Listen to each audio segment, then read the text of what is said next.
आप करते क्या है?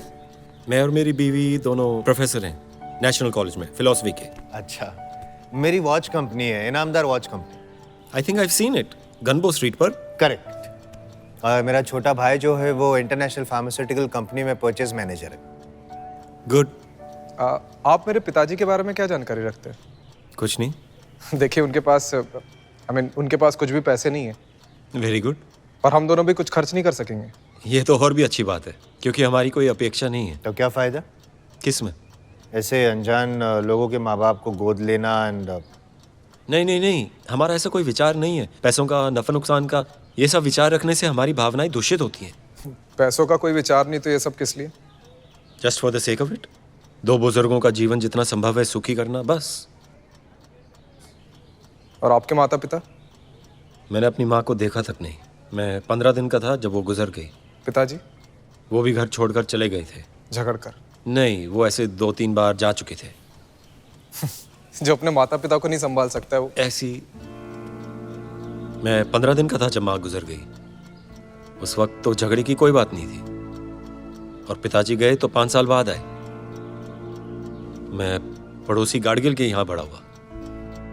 उन्होंने मेरी जिम्मेदारी क्यों उठाई?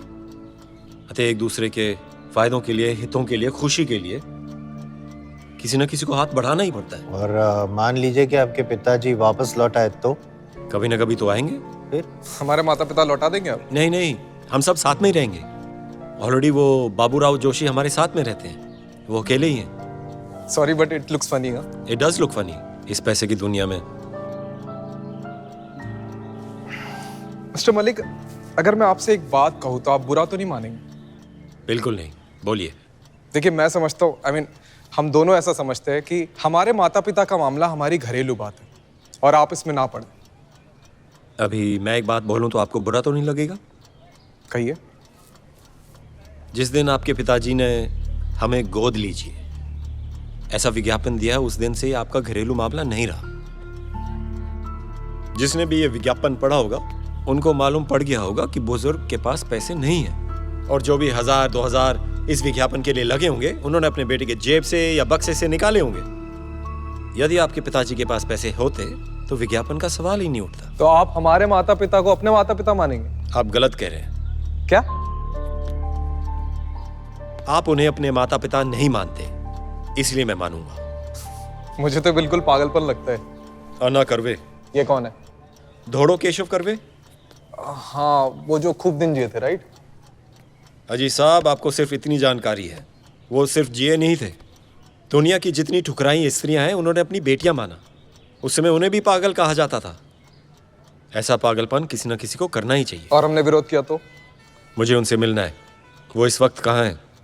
देखिए, हम विरोध कर रहे हैं ऐसा मत मानिए आप, लेकिन हमने कल ही उनकी व्यवस्था कर ली है। वो अभी कहाँ हैं? पैटेड चैरिटी होम। अरे, ये आपने क्या कर डाला? क्यों? वो 8-10 दिन में खत्म हो जाएंगे। बिल्कुल नहीं। In fact they are very happy. मेरे दोस्त ने अपने बुजुर्ग माता पिता वहां रखे थे। वहां का विकलांग वातावरण, रुका जीवन, आंखों के सामने मरने वाले लोग। कुछ नहीं है मिस्टर मलिक।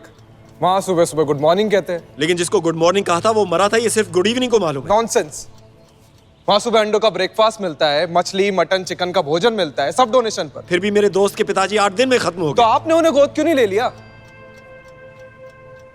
ये कल्पना बूढ़े माँ बाप को गोद लेने की पहले मेरे ध्यान में नहीं आई। जिस दिन आपके पिताजी का विज्ञापन पड़ा